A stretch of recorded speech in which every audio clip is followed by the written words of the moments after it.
Welcome to Behind the Schemes, a discussion of how commerce, corruption, and counterfeit cures are destroying our planet's precious wildlife.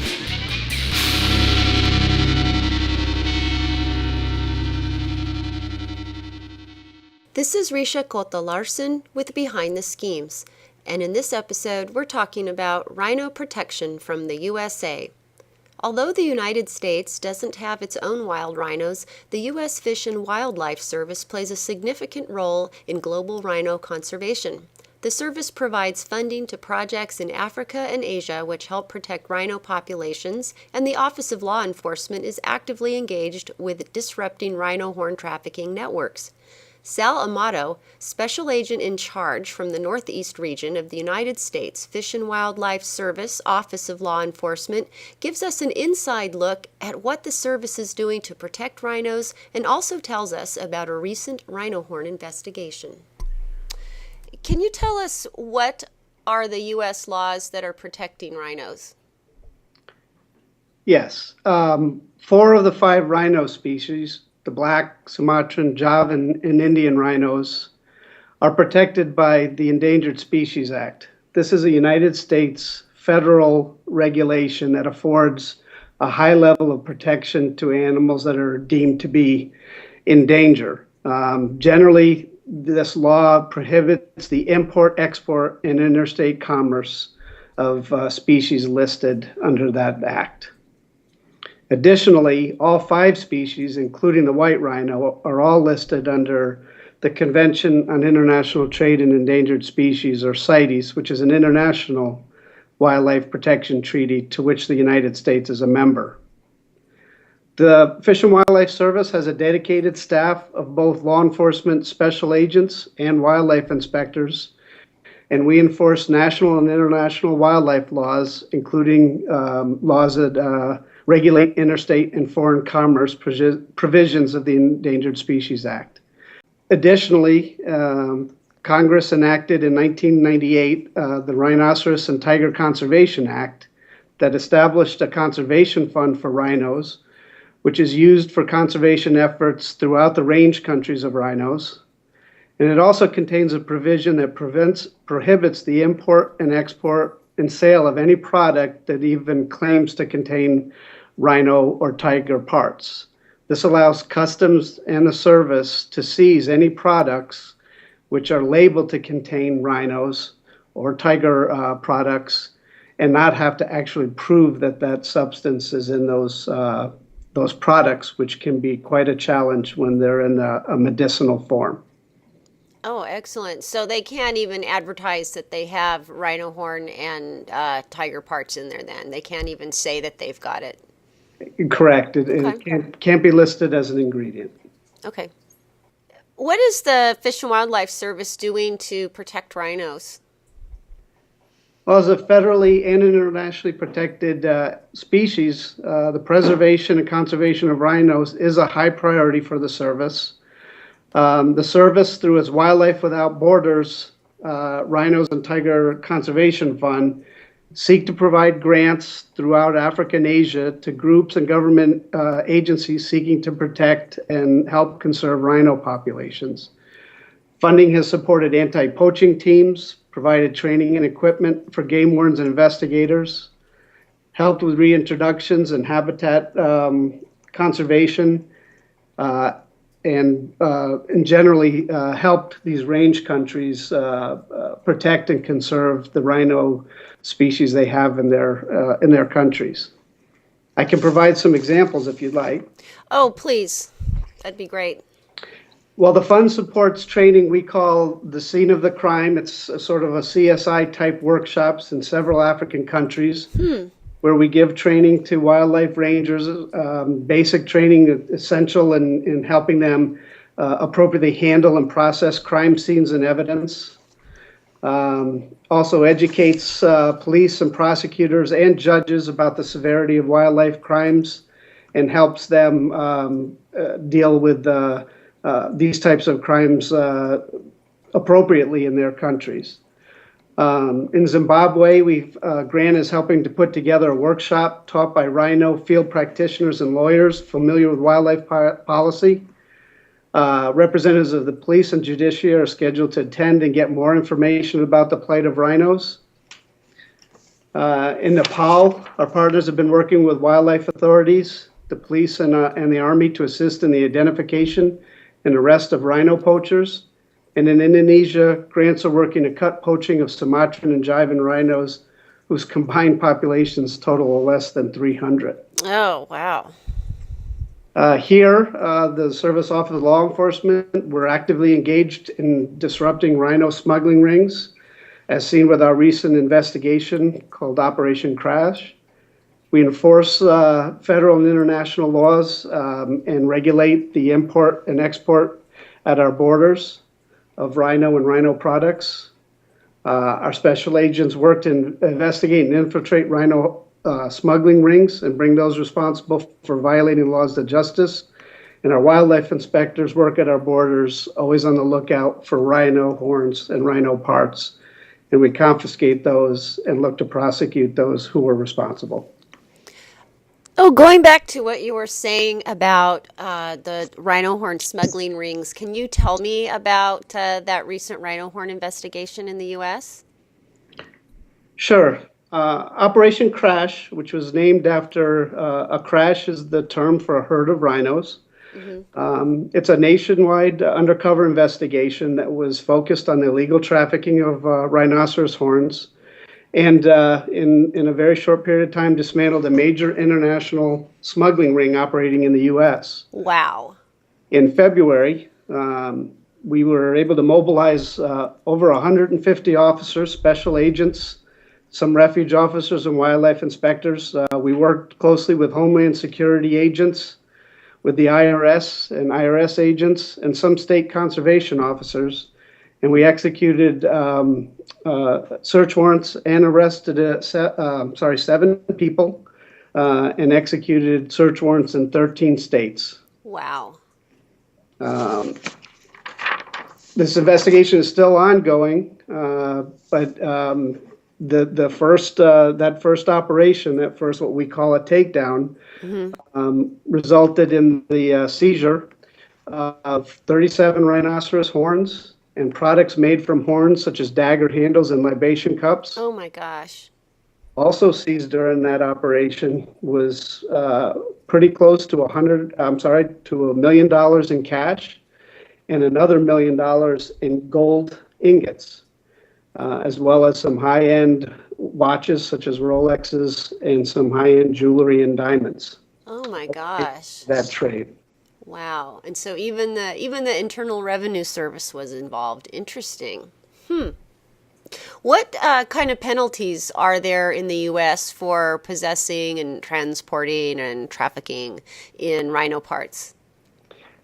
Well, keep in mind, I can give you what are maximum penalties for violation of these statutes, but what is actually handed down by judges could vary significantly from that, based on the actual scope of the illegal activity, the individual defendant's prior arrest record, that type of thing. A whole lot goes into determining what an appropriate sentence is.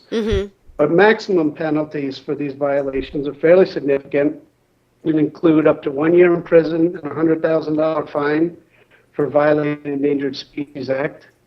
Our Lacey Act provisions allow for up to 5 years in prison and $250,000 fine. And the Rhino Tiger Conservation Act also provides up to additional 6 months in prison and additional fines. A lot of these subjects are involved in violating multiple statutes. And then do you find that some of them are involved in other things too, like conspiracy and... Yes, exactly. And that's why we work closely with our other allied agencies, such as the IRS and Customs, because a lot of times they are involved in organized trafficking and conspiracy, and violating customs statutes as well as money laundering statutes, that type of thing.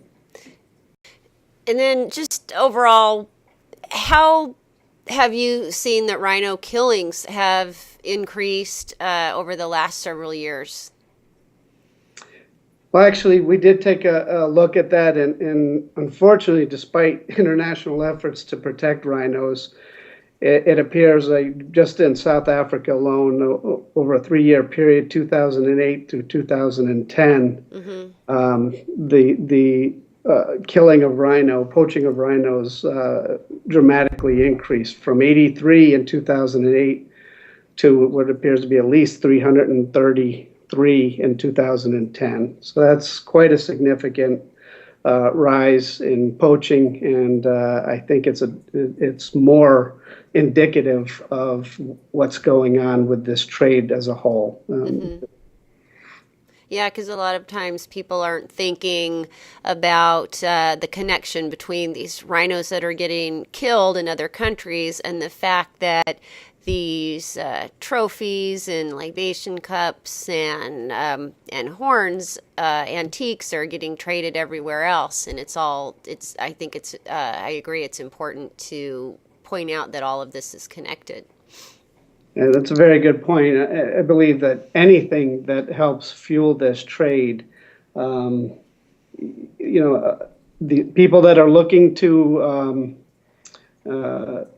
benefit off the back of an endangered species and profit from this type of activity aren't going to stop with what's sitting on a shelf. Eventually, Yeah. they're going to go wherever that product is, whether it's a live animal roaming the fields in Africa or Asia, or whether it's a trophy sitting on somebody's wall. I mean, to them, it's greed and money. Yep. The value of these, what's been placed on rhino horns at this point is just fueling this illegal trade. Right now, the black market value is upwards of $25,000 per pound. That's worth more than its weight in. That's quite an incentive to participate in this type of trade. And what's underlying all this is still the belief that rhino horn has medicinal properties. Most of this stuff appears to be destined to Asia, and despite years of scientific evidence to the contrary, rhino horn, as you are well aware, is made up of nothing more than the same material that's in our fingernails. Yep. That the belief that this has some medicinal properties is still there, and we believe that that's what's driving this whole activity. Yeah. And we were talking before about where these horns come from. What we hear about a lot in the news, obviously, are the terrible tragedies of the rhinos being killed. But going back to what you said about a trophy hanging on a wall, where else are people getting these rhino horns? Well, as you may have seen, it was fairly publicly out there in the media. There's been quite a few thefts in museums and estates in Europe. Obviously, organized crime and people that are seeking to profit in this type of product are going anywhere they can to find this stuff. If we're basically just placed a significant value literally on the nose of these rhinos and these trophies that have been sitting for years in museums and estates.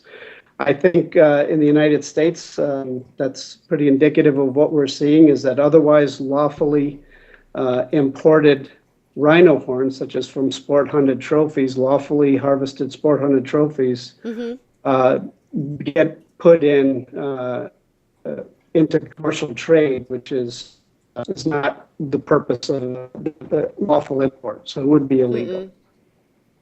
Yeah.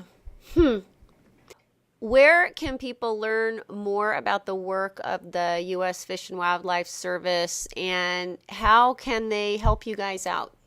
And people can read more about the laws protecting rhinos at the Fish and Wildlife Service's main website. And that can be found at www.fws.gov.